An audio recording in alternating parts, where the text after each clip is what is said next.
சரி, யார் பேசுறீங்க முதல்ல? சொல்லுங்க, யார் பேசுறீங்க? ஹலோ. சொல்லுங்க. வணக்கம் ஐயா, நான் சிவசங்கர் வாணியம்படி. சொல்லுங்க ஐயா. நம்ம கட்சியில ஒரு வீக் இருக்கு. நம்ம கட்சியை வந்து பெரும்பாலும் மைனாரிட்டியை சப்போர்ட் பண்ண மாட்டாங்க. மைனாரிட்டினா அந்த முஸ்லிம்ஸும் கிறிஸ்துவம் வந்து நம்மள சப்போர்ட் பண்ண மாட்டாங்க ஐயா. திமுக தான் ரொம்ப சப்போர்ட்டா இருக்கிறாங்க. அது என்னன்னு தான் எனக்கு ஒன்றும் புரியல. நம்மளும் தான் அவங்களுக்கு எவ்வளவோ சலுகை கொடுக்குறோம், கட்சியில போஸ்டிங்கும் கொடுக்குறோம்.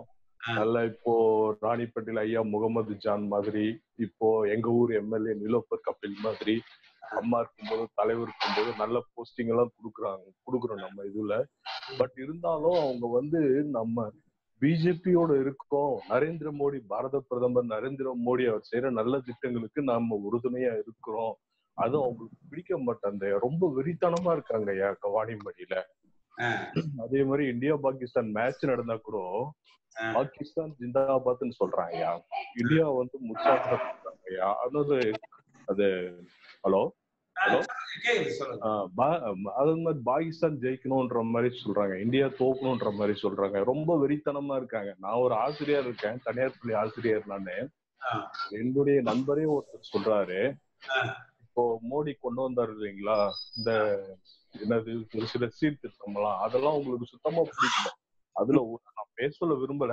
அதுல ஒருத்தர் சொல்றாரு, ரம்ஜான் நோன்பு அப்போ நாங்க கடுமையா விரதம் இருந்து வேண்டிக்கிறோம், பாரத பிரதமர் மோடி அவர்களும் அப்புறம் அமித்ஷா அவர்களும் இறந்துடணும் அப்படின்னு சொல்லி அப்படியே ஓப்பனா பேசுறாங்க ஐயா. அதெல்லாம் கேட்கும்போது ரொம்ப கஷ்டமா இருக்கு ஐயா. அப்படி என்ன நம்ம உங்களுக்கு வந்து ஒரு பெரிய ஒரு தீண்டாத ஒரு வேலையை நம்ம செய்துட்டோம், அது ஒரு குற்றம் ஐயா. பேசுவோம், தொடர்ந்து பேசுவோம். வேற ஏதாவது பாயிண்ட்ஸ் இருக்கா? அதான் இப்போ நம்ம சசிகலா அம்மா இருக்காங்களே, சின்னம்மா. ஹலோ சொல்லுங்க, கேக்குது, சொல்லுங்க ஐயா. நம்ம சசிகலா அம்மா சின்னம்மா இருக்காங்க இல்லையா, நம்ம அம்மாவை கொலை பண்ணது அவங்கதான்ன்ற மாதிரி ஒரு பரபரப்பான ஒரு சாதாரண ஒரு மனுஷன் கூட அது மாதிரி வெளியில பேசிக்கிறாங்க ஐயா. இப்ப அம்மாவோட அந்த மரணம் பத்தி விசாரிக்கிறதுக்கு ஆறுமுக விசாரணை கமிஷன் ஒண்ணு வச்சாரு இல்லைங்களா நம்ம இபிஎஸ் ஓபிஎஸ் ஐயா. அந்த விசாரணை கமிஷன் என்ன ஆச்சு? அது ஜட்ஜ்மெண்ட் கொடுத்தாங்களா? அது என்னன்னு ஒண்ணுமே தெரியலங்க. அதை பத்தி எந்த ஒரு மெசேஜும் இல்லைங்களா ஐயா. ஆமாய்யா. இதெல்லாம் இது ஒரு பிளஸ். இதுவும் நமக்கு இந்த மைனாரிட்டி வேற ஒரு ப்ராப்ளம், நமக்கு இது ஒரு ப்ராப்ளம். ஏன்னா நம்மளே வந்து நெகட்டிவா தான் பேசுறாங்க ஐயா. அதனால இங்க உங்களுடைய அம்மா மரணத்தையும் உங்களால ஆய்ந்து அறிய முடியல அப்படின்ற ஒரு மாதிரி பேசுறாங்க ஐயா. இது நான் உங்களுக்கு கடந்த மீட்டிங்ல உங்களுக்கு சொல்லலாம்னு, பட் அதுக்குள்ள மீட்டிங் முடிஞ்சு போச்சு, என்னால சொல்ல முடியல ஐயா. உண்மையை உங்ககிட்ட சொல்லிட்டேன் ஐயா, உண்மையை உங்ககிட்ட சொல்லிட்டேன் ஐயா, கோச்சிக்காதீங்க ஐயா.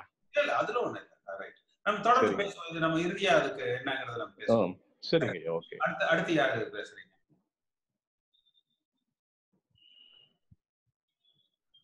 அடுத்து யார் பேசுறீங்க? சார் நல்லா இருக்கீங்களா? நல்லா இருக்கேன். சொல்லுங்க. கேக்குது, சொல்லுங்க.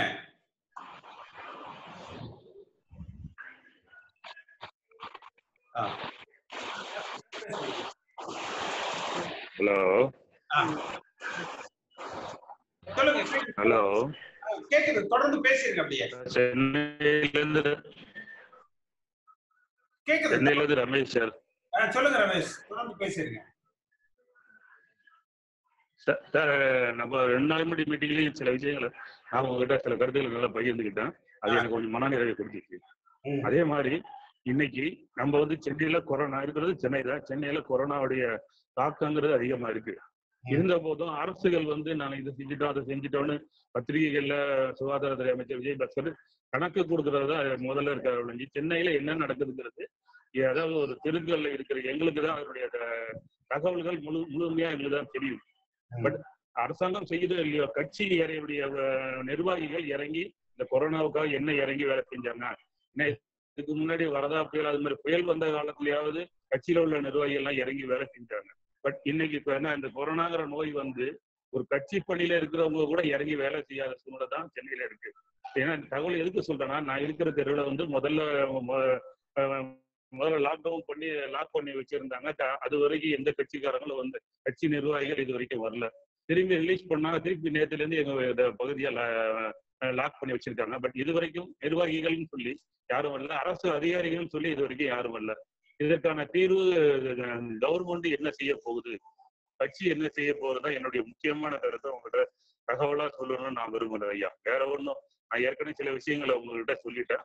அது மாதிரி இந்த கட்சியில நான் தொடர்ந்து நீடிப்பதற்கான ஒரு சூழ்நிலையை கட்சியில உள்ள நிர்வாகிகள் தான் முடிவு பண்ணணும். ஏன்னா நான் இத்தனை ஆண்டுகளா கிட்டத்தட்ட எனக்கு தெரிஞ்சு 35 வருஷமா இந்த கட்சியில நான் பணியாற்றிருக்கேன். எனக்கு இந்த பதவி உங்களை மாதிரி தான் பதவி வேணும்னு அதுக்காக இந்த கட்சியில நான் வேலை செய்யல. பட் இத்தனை நாள் இருந்ததுக்கு என்ன அப்ரூவல் அப்படிங்கிறத என்னுடைய தகவல் நான் உங்ககிட்ட பதிவு பண்ண விரும்புறேன் ஐயா. பேசுவோம், தொடர்ந்து பேசுவோம். மிக்க நன்றி ஐயா, மிக்க நன்றி. அடுத்து யார் பேசுறீங்க? தினேஷ் பேசுறேன் ஐயா. தினேஷ், தஞ்சாவூர்ல இருந்து தினேஷ் பேசுறேன். சொல்லுங்க தினேஷ். ஐயா, நான் உங்க விவாதத்தை பார்ப்பேன். உங்க விவாதத்துல நீங்க பேசுறதெல்லாம் கரெக்டான ஒரு இது. நீங்க இந்த அம்மா இறந்து போனதுக்கு அப்புறம் இவங்களா ஒரு சட்டத்தை சசிகலா பொதுச் செயலாளராக ஆக்குறாங்க, தற்காலிக பொதுச் செயலாளர் சசிகலா ஆக்குறாங்க. எல்லாமே அவங்க இருக்கிற வரையும் அவங்க தான் சின்னம்மா பொதுச் செயலாளர் எல்லாம் சொல்லிட்டு இருந்தாங்க. திடீர்னு ஒரு ஓபிஎஸ் ஐயா முதலமைச்சர் பதவியிலேருந்து எடுத்தோன்னா அவருக்கு அம்மாவோட மரணத்துல சந்தேகம்னு சொல்லி ஒரு இதை நீதி விசாரணை வேணும்னு சொன்னாரு. அவர் ஒரு 75 நாள் முதலமைச்சராக இருந்தப்ப அம்மாவோட மரணத்துல அவருக்கு சந்தேகம் இல்லைங்களா? அதாவது இந்த கட்சி புரட்சி தலைவர் எம்ஜிஆர் அவர்களால் உருவாக்கப்பட்டு தொண்டர்களால் வளர்க்கப்பட்ட கட்சி. நீங்க சொல்லுவீங்க, அடிக்கடி விவாதம் மேல சொல்லுவீங்க, பொதுச் செயலாளர் பதவிங்கிறது தொண்டர்களால உருவாக்க வேணும்னு தான் தலைவர் அந்த சட்டத்தையே கட்சியில விதி ஏற்படுத்தினாங்க. இதுல உங்களுடைய கருத்துக்கு நாங்க முழு ஆதரவு தரோம். நான் தஞ்சை வடக்கு மாவட்டத்துல இருந்து பேசுறேன். எனக்கு வயசு 25 ஆகுது. நான் 6வது படிக்கிறதுல இருந்து அதிமுகவுக்காக ஓட்டு கேட்டு சின்ன பிள்ளைங்கள்ல இருந்து ஓட்டு கேட்டு போயிட்டு இருக்கேன். நான் தகவல் தொழில்நுட்ப பிரிவா இருக்கேன். சசிகலா பக்கம் போனப்ப அங்க ஆர்கே நகர்ல இவரு டிடிவி தினகரனுக்கு ஆதரிச்சு ஓட்டு கேட்க வந்தேன் ஐயா. அதுக்கப்புறம் ஒன்னா ஓபிஎஸ் இபிஎஸ் ஒன்னா இணைஞ்சதுக்கு அப்புறம் மதுசூதன் ஐயாவுக்கு இணைஞ்சு ஓட்டு கேட்டு வந்தேன். இப்ப நீங்க உங்களுடைய கருத்து எல்லா தொண்டர்களாலும் ஏற்கக்கூடியது. ஆனா இது உங்களால சாத்தியப்படுத்த முடியுமா? உங்க பக்கம் நாங்க நிக்க தயாரா இருக்கோம்.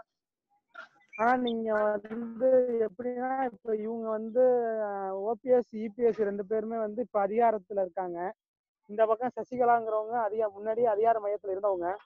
இவங்களெல்லாம் மீறி நீங்க சொல்ற அதாவது பொதுச் செயலாளர் தொண்டர்களால சரிப்படுத்த முடியுங்களா உங்களால? இந்த இது உங்க கருத்து, அதாவது உண்மையான கருத்து, உங்களுடைய கோரிக்கையை கடவுள் அவர்களால் நிறைவேறணும்னு நானும் கடவுளை வேண்டிக்கிறேன். இது சாத்தியப்படுமாங்க ஐயா? அதான் உங்கள்ட்ட கேக்குறாங்க. உங்களோட விவாதத்தை நான் டெய்லியும் பார்ப்பேன்.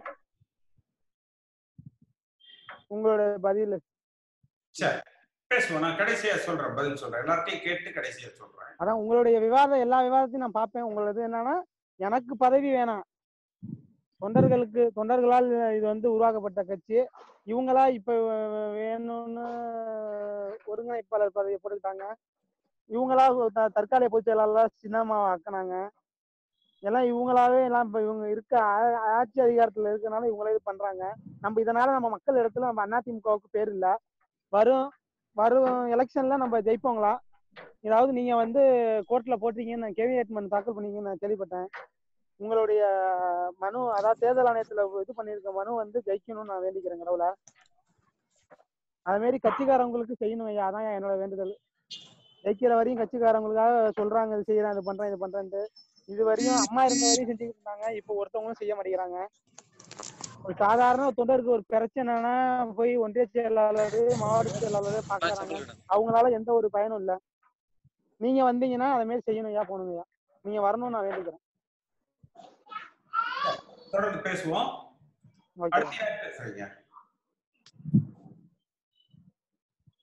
அடுத்து யார் பேசுறீங்க? அண்ணா வணக்கம், ஸ்டீஃபன் பேசுறேன். சொல்லுங்க அண்ணா. வணக்கம், ஸ்டீஃபன் பேசுறேன். சொல்லுங்க ஸ்டீஃபன். ஆனா இந்த இப்ப கோவிட் ப்ராப்ளம் பெரிய லெவல்ல இருக்குது. உங்களுக்கு அது நீங்க வெள்ள வேற இருக்கிறீங்க. அது இவங்க எடுக்கிற அந்த ஸ்டாண்ட் எந்த அளவுக்கு அண்ணா கரெக்டா இருக்கும்? ஏன்னா பொருளாதாரம் படுபாதாளத்துக்கு போயிட்டு இருக்குது. என்ன சொல்றது, அன்னாடங்காட்சிங்க இருக்காங்க இல்லையா, அவங்க ஒரு 60% அடுத்த வேளை சாப்பாட்டுக்கே கையேந்தக்கூடிய நிலைமை இந்த மந்த் எண்ட்ல வந்துடும் போல தெரியுது. டாப் பீப்புள் அண்ட் ஒரு அப்பர் மிடில் அவங்களால சஸ்டைன் பண்ண முடியுது, அவங்க சஸ்டைன் பண்ணிக்கிட்டே இருக்கிறாங்க. மேபி இந்த டாப்பர் கிரேட உட்காந்து அவங்க டிசைட் பண்றாங்க பாத்தீங்களா, அந்த பேனல் ஃபுல்லா வந்து ஹையர் எண்ட். அந்த பீப்புள் அவங்க இன்னும் ஒரு 6 month எக்ஸ்டெண்ட் ஆனாலும் தே கேன் அட்லீஸ்ட் அவங்க வந்து ஒரு பெரிய இஷ்யூ ஆகாது. பட் டே டு டே லைஃப்ல இருக்கிற பாத்தீங்களா, ஆட்டோ ஓட்டுறவங்க, வண்டி இழுக்கிறவங்க, அந்த காய்கறி விற்கிறவங்க, ரோட்ல இது பண்றவங்க, இது வந்து இங்க higher population, you know very well. அவங்க எல்லாம் வந்து பயங்கரமான அஃபெக்ட்ல இருக்காங்க இன்னைக்கு பொருட்கள. இப்ப இந்த எக்ஸ்டென்ஷன் பண்ணிக்கிட்டே இருக்கிறாங்களே, இது வந்து ஒரு நியாயமான இதா? இது ஒரு நம்ம இந்த நடக்கிற ஆட்சிக்கு இது ஒரு பெரிய ஒரு இஷ்யூவா இருக்கும்னு நான் நினைக்கிறேன். ஆனா உங்களோட பார்வையில அது எப்படி தெரியுதுன்னு நீங்க லாஸ்ட்ல எல்லாத்தையும் கேட்டு பதில் சொல்லுங்க. தேங்க்யூ. தேங்க்யூ. இருங்க, எல்லாரும் கேட்டு நான் கடைசியா அதுக்கு பதில் சொல்றேன். அடுத்து யார் பேசுறீங்க? நல்லது சார். கேக்குதுங்களா சார்? சொல்லுங்க பிரவீன். சார் வணக்கம் சார். இனிய மாலை வணக்கம் சார். சார் நான் என்னோட கருத்து என்னன்னா சார், ஒன்றும் இல்லை சார். எப்படி பாத்தீங்கன்னா, நம்ம கட்சி வந்து அதிமுகன்றது வந்து எம்ஜிஆர் காலத்துல ஆரம்பிச்சு அம்மா காலத்துல வளர்ந்து அப்படியே ஆலமரமா இருக்குது. பட் அந்த ஆலமரத்துல இருந்து இப்போ வந்து எல்லா விழுதுகளும் விழுந்துட்டு வருது. இது வந்து யாருக்கு சாதகம்னு பாத்தீங்கன்னா திமுகவுக்கு தான் சாதகம் என்னை பொறுத்த வரைக்கும். நான் என்ன சொல்ல வரேன்னா, நம்ம ஏன் எல்லாம் பிரிஞ்சு இருக்கணும், ஏன் எல்லாம் ஒற்றுமையா இருந்து நம்ம ஒரு அசுர பலம் இருக்கணும். அசுர பலம் தான் இல்லைன்னு சொல்ல விரும்பல. பட் அந்த அசுர பலத்தை வந்து இன்னும் பலப்படுத்தி, ஏன்னா நம்மளோட எதிரி பாத்தீங்கன்னா, உண்மையா பிராங்கா சொல்ல போனா நம்மளோட எதிரி வந்து திமுக பாத்தீங்கன்னா உங்களுக்கு வந்து ஒரு நாளைக்கு அவங்க வந்து பவர் ஏறிட்டே இருக்கு. அவங்களுக்கு அவங்க பலத்தை ஏற்றிட்டே இருக்காங்க. எப்படி சொல்ல போனா, நம்ம அமைச்சர்கள் வாயை திறந்தாலே அவங்களுக்கு ஒரு 10 ஓட்டு ஆட்டோமேட்டிக்கா அதிமுகவுக்கு போயிடுது, சாரி திமுகவுக்கு போயிடுது. இன்னும் சொல்ல போனா அமைச்சர்கள் வாயை மூடிட்டு அம்மா இருக்கிற காலகட்டத்தில் அமைச்சர்கள் எப்படி இருந்தாங்க, அந்த மாதிரி சிச்சுவேஷன்ல அந்த அமைச்சர்கள் இருந்து அந்த அம்மாவோட அவங்களோட நிர்வாகத்தில் எப்படி இருந்தாங்களோ பணியாற்றணும், அந்த மாதிரி பணியாற்றினாவே நம்மளுக்கு ஒரு நாளைக்கு 1000 ஓட்டு அசால்ட்டா வரும் என்னை பொறுத்த வரைக்கும். பட் இப்ப இருக்க அமைச்சர்கள் ஒரு அறிக்கையும் பார்க்கும்போதும் சரி, உங்க பேட்டி கொடுக்கறது பார்க்கும்போதும் தெரியும், எனக்கு என்ன தோணுதுன்னா பிரச்சனைனா, நம்ம ஒரு நாளைக்கு 100 ஓட்டை இழக்கிறோம். அது எப்படி சரி பண்றது என்னன்னு புரிய மாட்டேன். ஏன்னா இவங்களுக்கு ஒரு ஒரு இது ஒரு பவர் கிடையாது. எப்படி சொல்றதுன்னா, அம்மா இருக்கும்போது ஒரு போல்டு லீடர் இருந்தாங்க. பட் இன்னைக்கு இந்த சிச்சுவேஷன்ல ஒரு போல்டு லீடர் இல்ல. யார் எந்த அமைச்சர் வேணாலும் பேசலாம், எந்த அமைச்சர் வேணாலும் அறிக்கை கொடுக்கலாம். ஒரு அறிக்கைனா ஒரு எதிர்கட்சி தலைவருக்கு அறிக்கை கொடுக்கணும், அது முதலமைச்சர் தான் அறிக்கை கொடுக்கணும். எல்லா அமைச்சரும் அறிக்கை கொடுத்தாங்கன்னா அது எப்படி தெரியலையே எங்களுக்கு. அப்ப எல்லாருக்குமே ஒரு பவர் சென்டரை உருவாக்குறாங்களா? இது ஒரு கருத்து. 2வது கருத்து, நம்ம இன்னொன்னு சொல்லும் போது நம்ம வந்து பிரிஞ்சிருக்கோம். பிரிஞ்சு இருந்தா வரும் நான் ஓப்பனா சொல்றேன் சார், தப்பா நினைச்சுக்காதீங்க. 2021 தேர்தல்ல இதே மாதிரி நிலைமை இருந்ததுன்னா அதிமுக நம்ம எம்ஜிஆர் காலத்து கட்சி வந்து ஆட்சி பிடிப்பது ரொம்ப கஷ்டம் என்னை பொறுத்த வரைக்கும். ஸோ எல்லாரையும் ஒன்றிணைச்சு வாங்க பேசுவோம். நம்ம வந்து நம்மளுக்கு என்ன, இந்த கட்சி வந்து இன்னும் அம்மா சொன்ன மாதிரி சட்டசபையில அம்மா பதிவு பண்ணிருக்காங்க, இன்னும் இந்த கட்சி 100 ஆண்டுகள் இருக்கணும்னு. பட் அந்த 100 ஆண்டுகள் இருக்கணும்னா எல்லாரும் ஒற்றுமையா இருக்கணும் என்னை பொறுத்த வரைக்கும். எனக்கு வந்து பாத்தீங்கன்னா வயது வந்து 87 தான் பிறந்தேன். நான் வந்து உண்மையை சொல்ல போனா அம்மா காலத்து அதிமுக பார்த்துதான் வளர்ந்தவங்க நாங்க. நீங்க எம்ஜிஆர் காலத்து தலைவரை பார்த்து வாழ்ந்தீங்க. நீங்க எங்களுக்கு அந்த அரசியல் தெரியல. இப்படி உங்களுக்கு தெரியும், இவங்களை வந்து பேசலாம், இவங்களை வச்சு பேசலாம், கட்சி எப்படி ஒன்றிணைக்கலாம், உங்களுக்கு தான் அந்த டீட்டெயில்ஸ் எல்லாமே தெரியும். ஸோ நீங்க வந்து பெரிதா எடுத்துக்கிட்டு இந்த கட்சி எப்படி ஒன்னாக்கலாம், யாரை வந்து பேசலாம், நீங்க ஒரு முயற்சி எடுக்கணும் சார் என்னை பொறுத்த வரைக்கும். ஏன்னா நீங்க எல்லாம் சீனியர், உங்களுக்கு தெரியும். தலைவர் வந்து உங்களை வச்சுதான் கட்சி பேசியிருப்பாரு, கட்சி எப்படி உருவாகணும், அவருக்கு ஒரு கனவு வந்திருக்கும், அந்த கனவு கண்டிப்பா உங்கள்கிட்ட சொல்லியிருப்பாரு. நீங்க அந்த இதுல இருந்தீங்க, எனக்கு தெரியும், நான் படிச்சிருக்கேன், பார்த்திருக்கேன். ஸோ இந்த நம்ம அதிமுக வந்து இன்னும் வளர்ச்சி அடையணும்னா என்னை பொறுத்த வரைக்கும் எல்லாம் ஒற்றுமையா இருக்கணும். அமைச்சர்கள் வாயை மூடிட்டு இருந்தாவே, அமைச்சர்கள் தங்கள் பணிகளை செம்மையாக செய்தாலே எனக்கு தெரிஞ்சு நம்ம தான் 2021 வருவோம். அவங்கலாம் வாயை மூடணும், அவங்க வாயை குறைக்கணும். என்னை பொறுத்த வரைக்கும் ஒரு அதிகாரமையும் ஒருத்தர்கிட்ட இருந்தாதான் மற்றவங்க எல்லாம் ஒரு கரெக்டா வேலை செய்வாங்கன்னு எனக்கு தோணுது. அது உங்க கருத்து என்ன, நீங்க கண்டிப்பா சொல்லணும். சரி, பேசுவோம், தொடர்ந்து பேசுவோம். அடுத்து யார் பேசுறீங்க?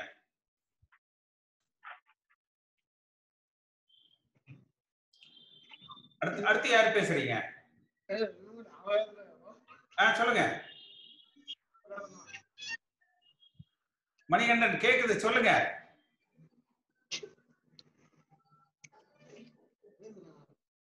கேக்குது, சொல்லுங்க மணிகண்டன். சார் வணக்கம் சார்.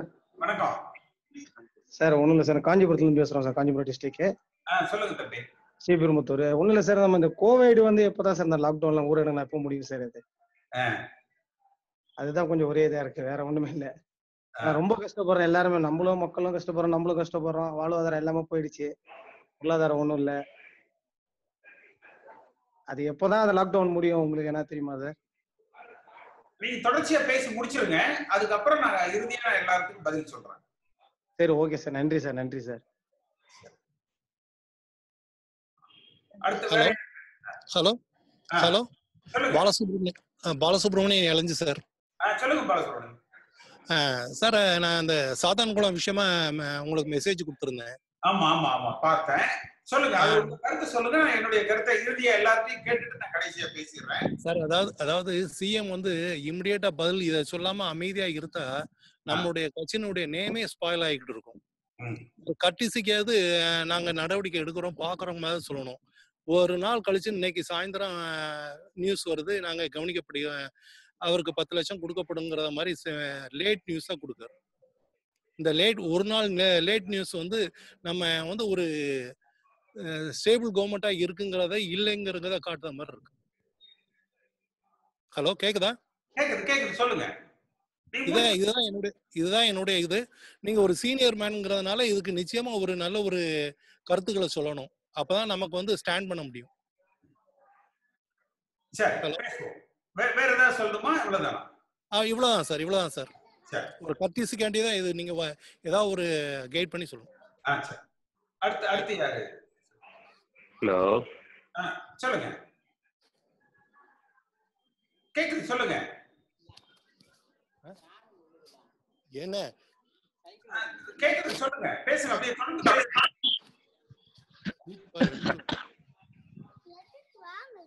ஒண்ணு அவனை நீ சொல்லணும். சொல்லுங்க, அப்படியே தொடர்ந்து பேசுறீங்க, கேக்குது. Video call.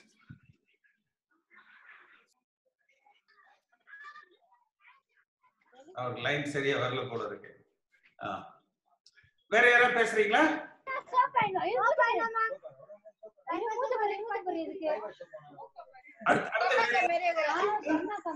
ஹலோ,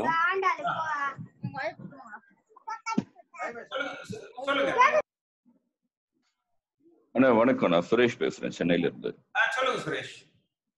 நான் வந்து முன்னாடி கொளத்தூர் பகுதி இளைஞரணி பாசறை செயலாளராக இருந்தேன் முன்னாடி இருந்தேன். ஹலோ, சொல்லுங்க, கேக்குது, சொல்லுங்க. முன்னாடி பாசறை செயலாளராக இருந்தேன். இப்போ இல்ல, டச் இல்ல, இப்போ இல்ல. தொடர்ந்து பேசிருங்க, அப்படியே ஒரு நிமிஷம் தொடர்ந்து பேசிருங்க. சரி. அதாவது 2-3 விஷயத்தை பத்தி நான் சொல்லலான் இருக்கேன்.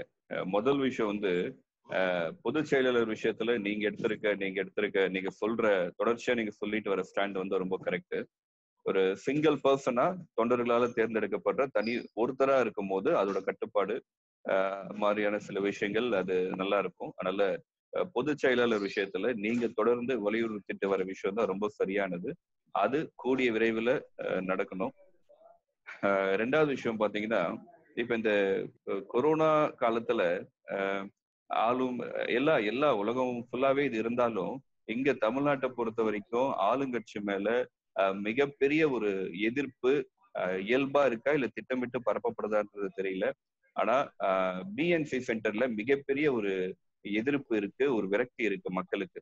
எதுவும் சரியா அரசாங்கம் செய்யல, அவங்களால என்ன முடியுமோ அது ஓரளவுக்கு செஞ்சுக்கிட்டு இருந்தாலும் ஒரு சில குறைகள் அதுல இருந்தாலுமே பிஎன்சி சென்டர்ல இருக்கிறவங்களுக்கு மிகப்பெரிய ஒரு வெறுப்பு வந்து மக்கள் மத்தியில உருவாகி இருக்கு. இதை களையறதுக்கு ஆரம்பத்துல இருந்தே நம்ம ஏதாவது ஒரு சில நடவடிக்கைகள் எடுத்தே ஆகணும். அது ஒண்ணு. 2வது, இதுலயே ஒருத்தர் பேசும்போது சொல்லியிருந்தாரு, மைனாரிட்டி மக்கள் வந்து நமக்கு சப்போர்ட்டிவா இல்லை அப்படின்னு சொல்லிட்டு. உங்களுக்கு தெரியும், இல்ல சீனியருக்கும் தெரியும், நம்மளுடைய ஸ்ட்ராங் பேஸே வந்து மைனாரிட்டி தான். இப்ப அந்த மைனாரிட்டி நம்ம கூட பெருசா இல்லை அப்படின்னா, ஒரு உதாரணத்துக்கு கலை யதார்த்தத்தை நம்ம பேசுவோம். இதுல நம்ம வந்து மேடையில பேசுறது வேற, கார்ல பேசுறது வேற, ரூம்ல பேசுறது, இந்த மாதிரி பேசுறது வேற. கலை யதார்த்தம் பாத்தீங்கன்னா, நாளைக்கு எலெக்ஷன் வச்சா மைனாரிட்டி வந்து கிட்டத்தட்ட ஒரு 30% 35% ஓட் பேங்க் இருக்குன்னா நமக்கு அதுல ஒரு 7-8% விழுமான்றது கூட டவுட் தான். அதுக்கு முக்கியமான காரணம் வந்து பிஜேபி நம்ம அலைன்ஸ்ல இருக்கிறத யாருமே விரும்புறதில்ல, விரும்பலன்றதான் கலை யதார்த்தம்.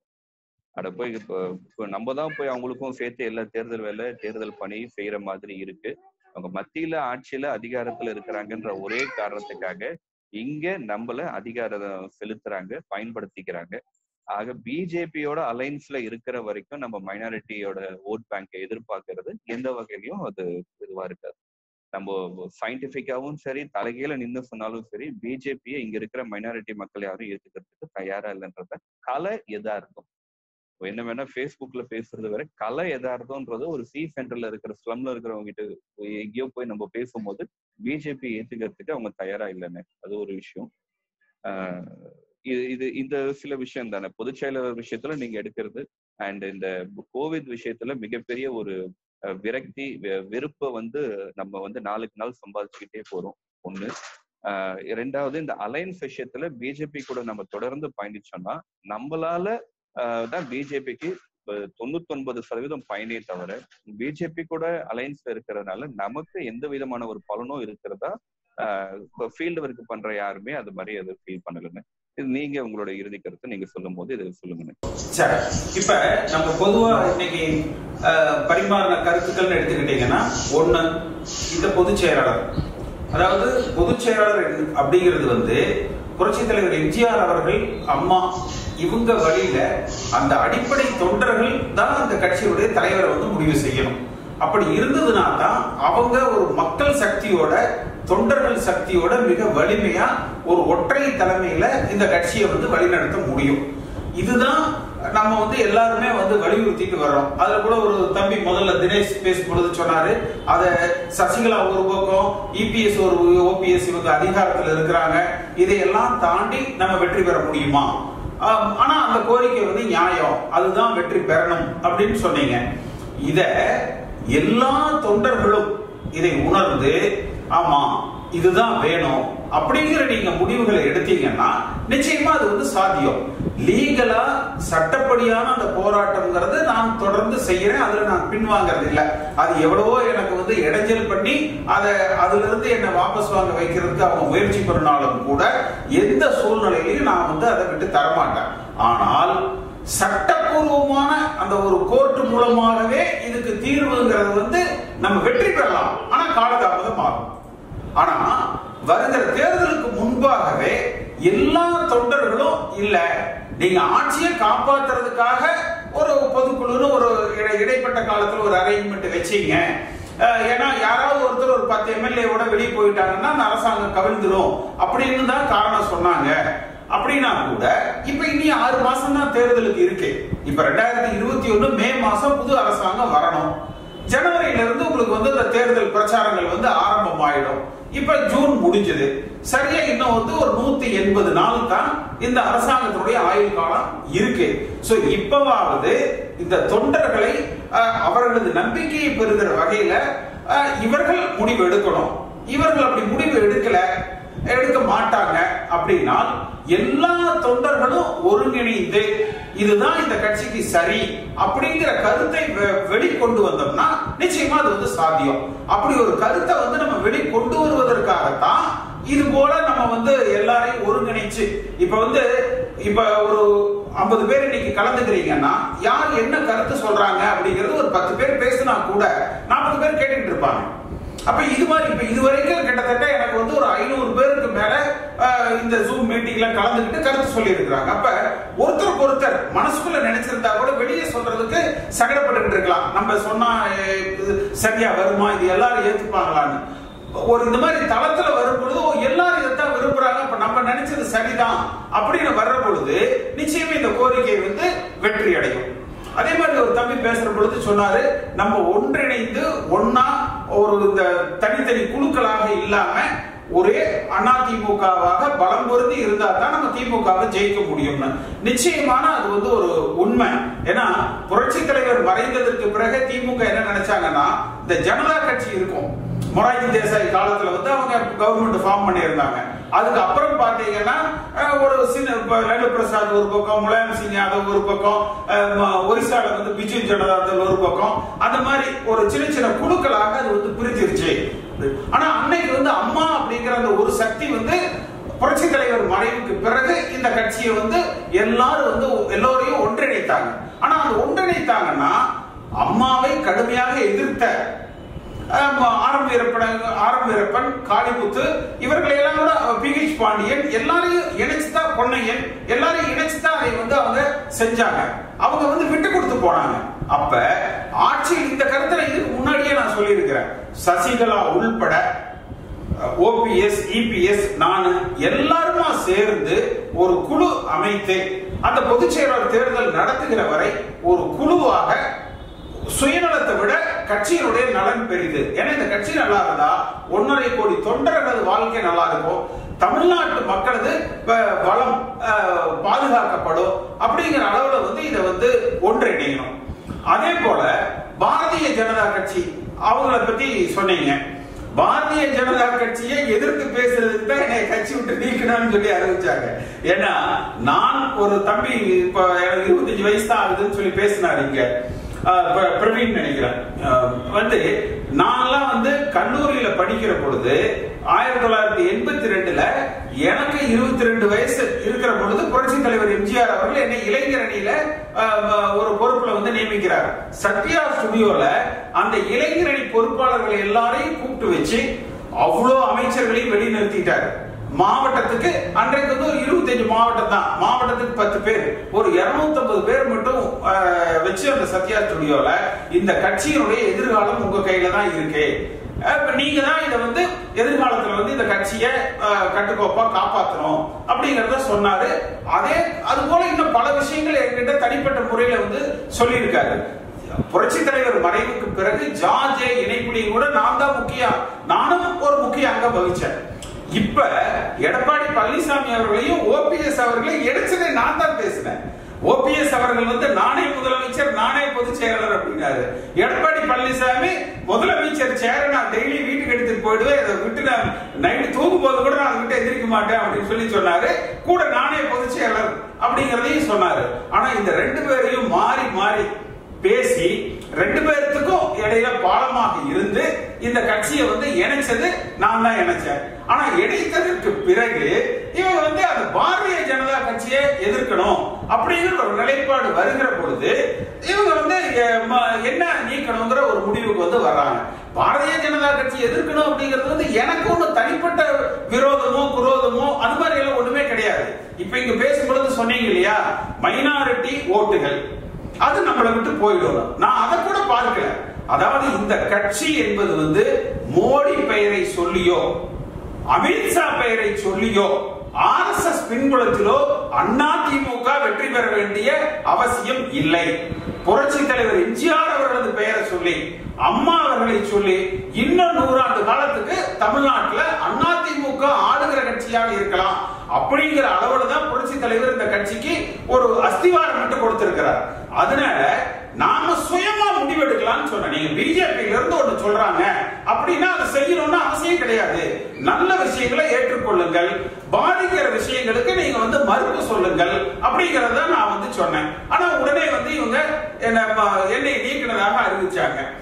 நான் அதை வந்து ஏத்துக்கல. ஏன்னா வழக்கு நீதிமன்றத்தில் இருக்குது, இதை முடிவு செய்ய வேண்டியது என்பது தொண்டர்கள் தான். அதனால பாரதிய ஜனதா கட்சிக்கு நாம அடிமையாக இருக்க வேண்டிய அவசியம் கிடையாது. நீங்க அதே போல இந்த கொரோனா இந்த நடவடிக்கைகளை பத்தி சொன்னீங்க. இப்ப கொரோனா நடவடிக்கைகள்ல நீங்க தென் மாநிலங்களை முழுக்க நீங்க எடுத்துக்கோங்களேன். தெலுங்கானா, ஆந்திரா, கர்நாடகா, பாண்டிச்சேரி, கேரளா, தமிழ்நாடு, இவ்வளவுதான் தென் மாநிலங்கள். இந்த மாநிலங்கள்ல அதிகமா பாதிக்கப்பட்டிருக்கிறது தமிழ்நாடு.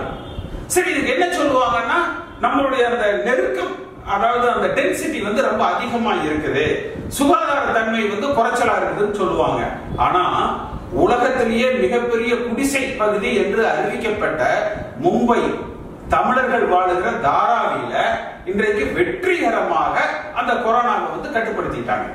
அப்ப அங்க அதை கட்டுப்படுத்துகிற பொழுது இங்க ஏன் வந்து நம்மளால வந்து கட்டுப்படுத்த முடியாது?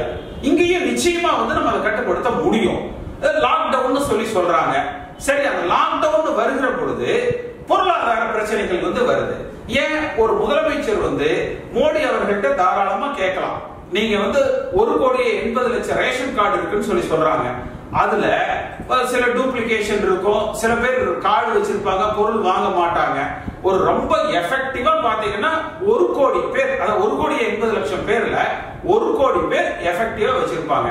அவங்களுக்கு ஒரு 2 மாசம் 3 மாசம் ரேஷன் பொருட்கள் இலவசமா கொடுத்து கூட மாசம் 5,000 ரூபாய் அவங்களுக்கு வந்து கையில கொடுத்தீங்கன்னா நிச்சயமாக அவர்களுக்கு பொருளாதார சுமை வந்து குறையும். அப்ப என்ன 5,000 கோடி ரூபாய் வருது.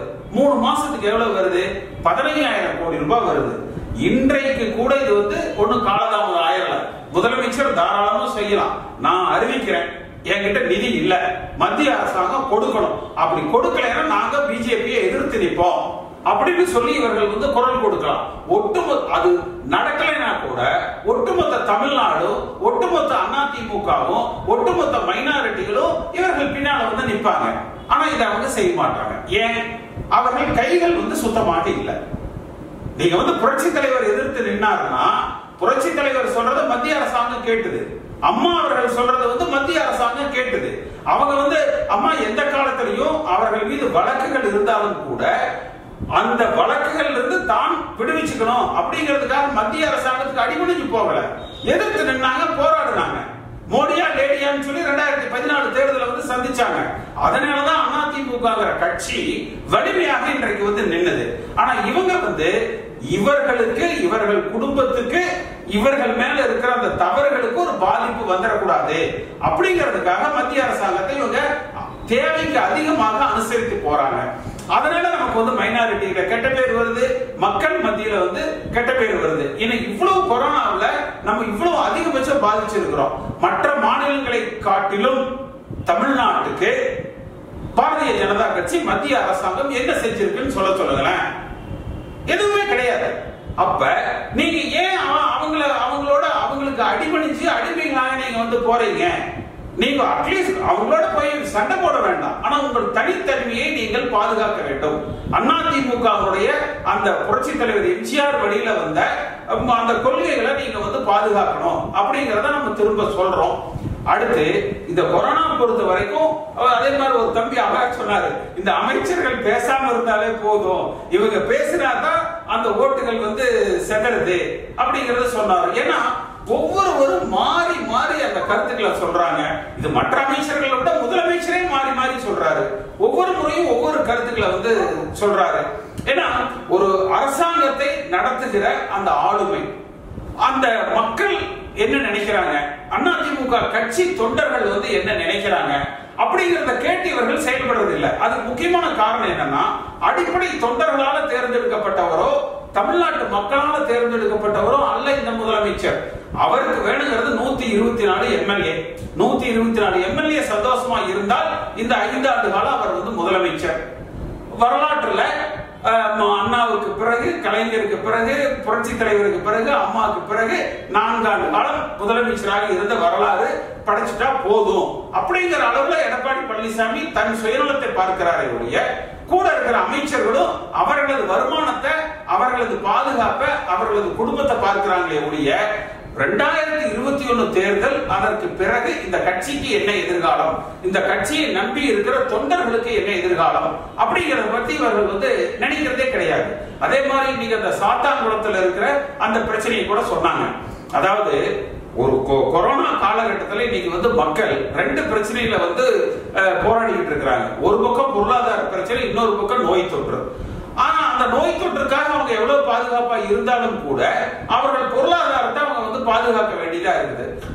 ஒரு பெட்டி கடை வச்சிருக்கிறாரு, குறிப்பிட்ட நேரத்தை தாண்டி கொஞ்ச நேரம் அந்த கடையை வந்து அதிகமாக திறந்திருக்காருன்னு வச்சுக்கோங்க, அதுக்கு சட்டப்பூர்வமான நடவடிக்கைகள் இருக்குது. அது வந்து ஒரு டவுன் பஞ்சாயத்துல இருக்கு. அந்த பஞ்சாயத்துல இருந்து நீங்க அடுத்த நாள் காலையிலயோ அல்லது அன்று இரவோ கடை சீல் வச்சுட்டு போயிடலாம். நீங்க நாங்க குறிப்பிட்ட காலத்துக்குள்ள நீங்க அந்த கடையை வந்து நீங்க மூடல, அதனால வந்து நீங்க இனிமேல் கடை திறக்க கூடாது அப்படின்னு சொல்லி இந்த கடையை வந்து சீல் வச்சுட்டு போயிடலாம். அதுல கிரிமினல் அஃபென்ஸ் குற்ற வழக்கு பதிவு செய்யற அளவுக்கு எங்க வருது? அந்த குற்ற வழக்கு பதிவு செய்து அவர்களை எதற்காக நீங்க வந்து கைது செய்யறீங்க? கைது செஞ்சு எதற்காக அவர்களை வந்து ஒரு அடிக்கிறீங்க? அடிச்சு அவர்கள் எதுக்கு நீங்க சிறையில போடுறீங்க? அது மரணிக்கிற அளவுல இருக்கிற பொழுது சரி அடிச்சிட்டோம், அவங்க உடல்நிலை இப்படி பாதிச்சிருக்குது, ஜட்ஜு கிட்ட சொல்லி அவங்களை ஹாஸ்பிட்டல்லையாவது அட்மிட் பண்ணுவோம் அப்படிங்கிறது கூட இல்லாமல் நீங்க வந்து அவர்களை சிறையில் அடைக்கிறீங்க, அவர்கள் அங்க மரணிக்கிறாங்க. மரணம் சொன்ன இவர் என்ன பண்றாரு, நான் 10 லட்சம் ரூபாய் இவங்களுக்கு கொடுத்துறேன்னு சொல்றாரு. இது எந்த வகையில நியாயம்னு தெரியலப்பா. ஒரு மனிதனுடைய உயிரினுடைய விலை 10 லட்சம் ரூபாயா? யார் ஒரு அரசு அதிகாரிகள், காவல்துறையை சார்ந்தவர்கள் ஒருத்தர் அடிச்சு கொண்டுட்டாங்கன்னா 10 லட்சம் ரூபாய் அந்த அரசாங்கம் கொடுத்துட்டா சரியா போயிடுமா? ஏன் நாளைக்கு அது வந்து இவர்களுக்கே நடக்காதா? அதாவது காவல்துறையை சேர்ந்தவர்கள் எல்லாரும் தவறானவர்கள் அல்ல. ஆனா எங்கேயாவது ஒரு இடங்கள்ல நடக்கக்கூடிய அந்த தவறுகள், அதுவும் தேர்தலுக்கு இன்னும் 180 நாட்கள் தான் இந்த அரசாங்கத்தினுடைய ஆயுள் இருக்கு. அப்படிங்கிற பொழுது இது போன்ற விஷயங்கள் வந்து பரிசுப்படுத்தப்படும். இது பார்த்தீங்கன்னா இன்னுமே சில பேரு சில நாடார் சமூகத்தை சார்ந்தவர் அப்படின்னு சொல்லி அதை கையில் எடுக்கிறாங்க. நீங்க அமெரிக்கால பார்த்தீங்கன்னா ஒரு கருப்பு இன மனிதர் தாக்கப்பட்டார் அப்படிங்கிறதுக்காக கருப்பு இனத்தை சார்ந்தவங்க மட்டும் போராடல, ஒட்டுமொத்த அமெரிக்கர்கள் வந்து போராடினாங்க. அதை செய்த அந்த காவல்துறை அதிகாரி மேல கொலை வழக்கு பதிவு செய்து நடவடிக்கை வந்து எடுத்தாங்க. அதனால இது வந்து அவர் எந்த ஊரை சார்ந்தவர், எந்த ஜாதியை சார்ந்தவர், எந்த மதத்தை சார்ந்தவர், எந்த கட்சியை சார்ந்தவர், இதெல்லாம் நம்ம பார்க்க வேண்டாம். அவர் ஒரு தமிழர். அந்த காவல்துறை அதிகாரி காரணம் இல்லாமல் அவர்களை தாக்கி இருக்கிறாங்க. சட்டப்பூர்வமான நடவடிக்கை என்பது அவர் வச்சிருந்த அந்த கடை காலதாமதமாக அவர் அது மறுபடியும் அந்த குறிப்பிட்ட நேரம் முடிந்தும் அந்த கடையில வந்து அவர் வியாபாரம் செய்யறாருன்னா சட்டப்படி அந்த கடையை வந்து இவங்க சீல் வைக்கலாம். அதற்கு இவங்களுக்கு அதிகாரம் இருக்குது. போலீஸ் கூப்பிட்டு டவுன் பஞ்சாயத்துல சொன்னா டவுன் பஞ்சாயத்து வச்சுட்டு போறாங்க. ஆர்டிஓட்ட சொன்னா அவர் ஒரு ஜுடிஷியல் ஆர்டர், ஆர்டிஓக்கு வந்து அந்த மேஜிஸ்ட்ரேட் பவர்ஸ் இருக்கு, ஒரு ஆர்டர் பாஸ் பண்ணாருன்னா சீல் வச்சுட்டு போறாங்க. அதுக்கப்புறம் அவர் வந்து ஒரு நீதிமன்றத்துக்கோ அல்லது ஆர்டிஓட்டையோ ஒரு அண்டர்டேக்கிங் கொடுத்து இனிமேல் நான் அந்த சட்டத்துக்கு உட்பட்ட நேரங்களில் மட்டும் கடன் நடத்துறேன்னா பிரச்சனை முடிஞ்சு போச்சு. இதுல தாக்குகிற நிலை வந்து எங்க வருது? இது எவ்வளவு தூரத்துக்கு வந்து இது வந்து தேர்தலில் வந்து நமக்கு வந்து பாதிக்கும்? என்னுடைய தனிப்பட்ட கருத்து என்பது வந்து அதை தாக்கிய அதிகாரிகள் மீது நீங்கள் வழக்கு பதிவு செய்து அவங்க மேல நீங்க வந்து சார்ஜ் ஷீட் வந்து கோர்ட்ல வந்து ஃபைல் பண்ணணும். ஆனா அதை வந்து எடப்பாடி பழனிசாமி செய்வாரா அப்படிங்கிறது எனக்கு நம்பிக்கை இல்லை. ஏன்னா இவர்கள் வந்து இந்த எடப்பாடி பழனிசாமி அவர்கள் பிஜேபியில இன்றைக்கு 3வது இடத்துல அந்த கட்சியில் இருக்கக்கூடிய ஒருவர். பழனிசாமி நானு 3 பேர் உட்கார்ந்து பேசுறோம் ஒரு தனிப்பட்ட முறையில. அப்படி பேசுகிற பொழுது எடப்பாடி பழனிசாமி அவர்கள் சொன்னது, நான் இன்றைக்கு இந்த முதலமைச்சர் நாற்காலியில் அமர்ந்திருக்கிறேன்னா இந்த 4 தூண்கள்ல நான் உட்கார்ந்து இருக்கிற சேர்ல 4 தூண்கள்ல ஒரு தூண் கேசி பழனிசாமிங்க அப்படின்னு சொல்லி சொன்னாரு. அவர் அந்த ஓபிஎஸ் அணிகள்லாம் இணைஞ்சு ஒரு அரசாங்கம் ஸ்திரத்தன்மையோடு வருகிற பொழுது, ஆனா என்னையே அதிமுகவுன்னு சொல்லிக்கிறேன் அப்படிங்கிறதுக்காக அந்த காவல்துறை அதிகாரி என்கிட்டயே எப்படி நடந்துகிட்டாங்க அப்படிங்கறத எல்லோரும் பகிரங்கமாக வந்து பார்த்தாங்க. ஏன் அன்னைக்கு கூட எடப்பாடி பழனிசாமி சரி நீ வழக்கு போடுற, வழக்கு நான் நீதிமன்றத்துல பாத்துக்கிறேன், அந்த காவல்துறை அதிகாரி செய்தது தவறு அப்படின்னு சொல்லலையே. இது வந்து இன்னொரு 6 மாசம் போனா இவருக்கு வரும்ல. அப்ப நீங்க வந்து அந்த பதவியில இருக்கிற பொழுது, அதாவது புரட்சி தலைவர் தான் ஒரு பாட்டுல சொல்லுவார், பதவி வருகிற பொழுது பணிவு வந்து வரணும், அந்த அதிகார துஷ்பிரயோகம் வந்து வரக்கூடாது. இவருக்கு பணிவு வரலைனாலும் பரவாயில்ல, ஆணவம் அல்லது ஒரு அகங்காரமாக நடக்கக்கூடாது. நம்ம என்ன 100 வருஷத்துக்கு முதலமைச்சராக இருந்துட முடியும்? அடுத்த தேர்தலில் அதிமுக ஆட்சிக்கு வரும், அதை ஆட்சிக்கு கொண்டு வருகிற பொறுப்பை நம்ம எல்லோரும் இணைஞ்சு செய்வோம். ஆனா எடப்பாடி பழனிசாமி தான் முதலமைச்சராக அதுல வருவார் அப்படிங்கிறதுக்கு வந்து எந்த விதமான உத்தரவாதமும் கிடையாது. இருக்கிற வரைக்கும் ஒரு நல்ல பேர் வாங்குகிற முயற்சியில இவங்க வந்து செயல்படணும். நிச்சயமாக நீங்க எல்லோரும் நல்ல கருத்துக்களை வந்து சொல்லி இருக்கிறீங்க. அவரு சுரேஷ் சென்னையில நல்ல கருத்துக்களை வந்து சொன்னாரு. இன்னும் இதுல பேசுற எல்லாருமே சொன்னாங்க. பல பேர் வந்து பேசக்கூடிய வாய்ப்புகள் அவங்களுக்கு கிடைக்காம வந்து போயிருக்கலாம்.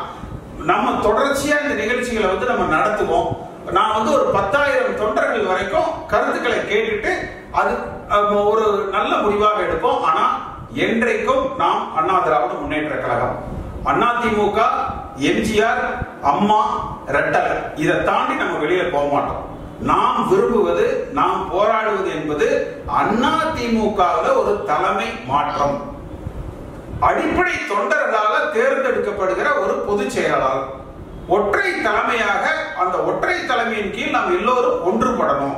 இதைத்தான் நம்ம செய்யறோம். அடுத்து வருகிற தேர்தலில் மீண்டும் அண்ணா திராவிட முன்னேற்ற கழகம் வெற்றி பெற்று ஆட்சி அமைக்கணும். பாரதிய ஜனதா கட்சிக்கு நாம அடிமைகளாக இருக்கக்கூடாது. மத்தியில யார் ஆட்சி அமைத்தாலும் மத்திய அரசாங்கத்தோடு நாம் இணைத்து செயல்படலாம். ஆனா அவர்களுக்கு பணிந்து செயல்படணும், அவர்கள் பாதம் தொட்டு செயல்படணும் அப்படிங்கிற அவசியம் கிடையாது.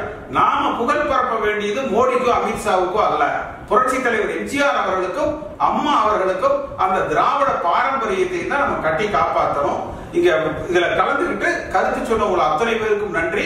நம்ம தொடர்ச்சி இது போல இன்னும் பல நிகழ்ச்சிகள்ல பேசுவோம். இந்த கருத்துக்களை எல்லாம் நானும் என்னுடைய அந்த Facebook, இதுல வாட்ஸ்அப் எல்லா குரூப்புகளையும் போடுறோம். உங்க கருத்துக்களையும் போடுறோம். இது எல்லாருக்கும் இதை வந்து நிறைய பகிர்ந்துக்குங்க.